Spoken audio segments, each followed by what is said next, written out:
What's up, everyone? Back here with another comic book review. Gonna make this as fast as I can. This is Immortal Hulk issue 45. I reviewed the last one. I'm gonna review the next. I know what you're thinking already. This cover does not match the standard cover on the thumbnail, and that's because I think Alex Ross, though, is a great artist. Making a cover of the Hulk looking all shriveled and wimpy does not fill me with the level of excitement and fun that Rob Liefeld does. This art is so great. I love this cover. It's because it's Deadpool's 30th year anniversary, so Deadpool's creator, comic master Rob Liefeld, is doing all these covers for all these books. So this is his cover for Immortal Hulk, with Hulk and Deadpool flying through the air. Even the little things, you know. It's kind of funny he gave Hulk a little hair part right there. I don't even care that this handgun right here is at a bit of a flat angle. I don't care if that foot looks a little weird. This is a lot of fun. That's how I feel every time I look at Rob Liefeld's art. And I actually like his art more now than I did, his 90s art. I think he's gotten even better as time goes on. So he just fills me with that kind of fun energy that I think a lot of artists could learn from these days. Anyway, jumping into the book. So it opens with this little bit.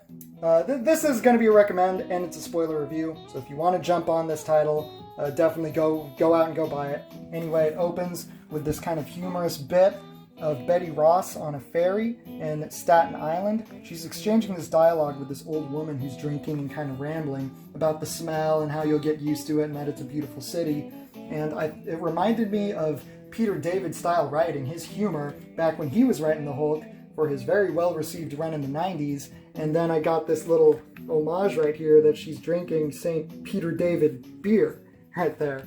And then Betty Ross, she pieced out because she could smell gamma in the air, and she went, "No, it smells not that bad." And cheesy, but it made me laugh. Let's look at this picture. So now Betty Ross is the red harpy these days, flying through the city. Everything in this panel is drawn. Joe Bennett did all this. None of this is rendered. The buildings, the sky, the moon, great art. Even over here, the UFO standing over the Hulk's body, this graveyard, all these graves drawn, the lights, coloring, all that is so great. And they're just kind of relishing in their victory.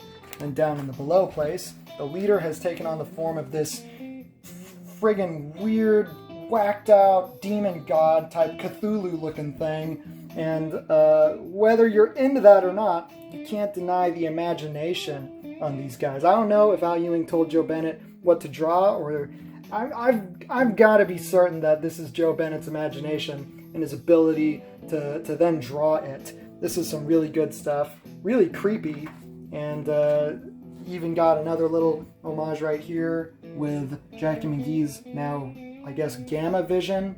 And as if this wasn't a John Carpenter's The Thing reference enough, then you see that head with kind of the spider legs poking out of it and the eyes coming out on top. That's from The Thing. So I know that they take a lot of inspiration from John Carpenter and Cronenberg and stuff, so that was a pretty good Easter egg.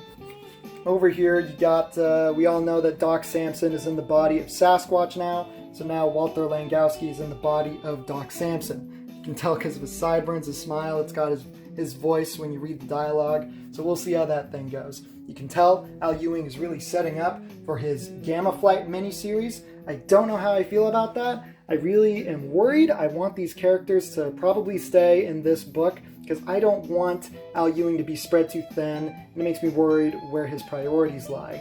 But if it's good, then it's good.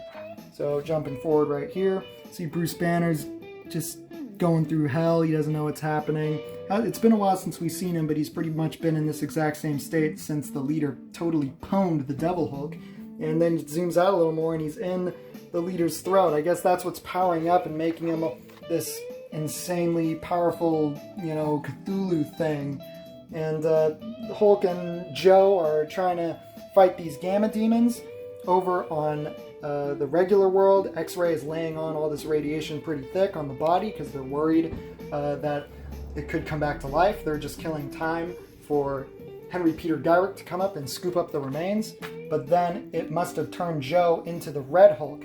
Now, we all know that Joe Bennett can draw the Hulk. He's been doing it up to this point. So all the colorist had to do was just make him red. But that is a really great picture. I can't get sick of watching Joe Bennett draw the Hulk. This is so cool.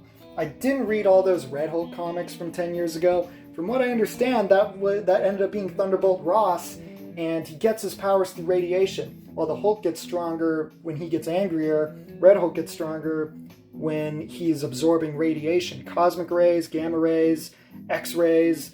So I guess for some reason, Joe is not turning into the Gray Hulk, which is what a lot of people want. I don't know why Al Ewing doesn't do that. Maybe he doesn't like Gray Hulk. But now Joe is turning into the Red Hulk. Down here, at least. They're busting out of the below place, coming back to the real world, where it seems like Joe is finally in control of the Hulk body.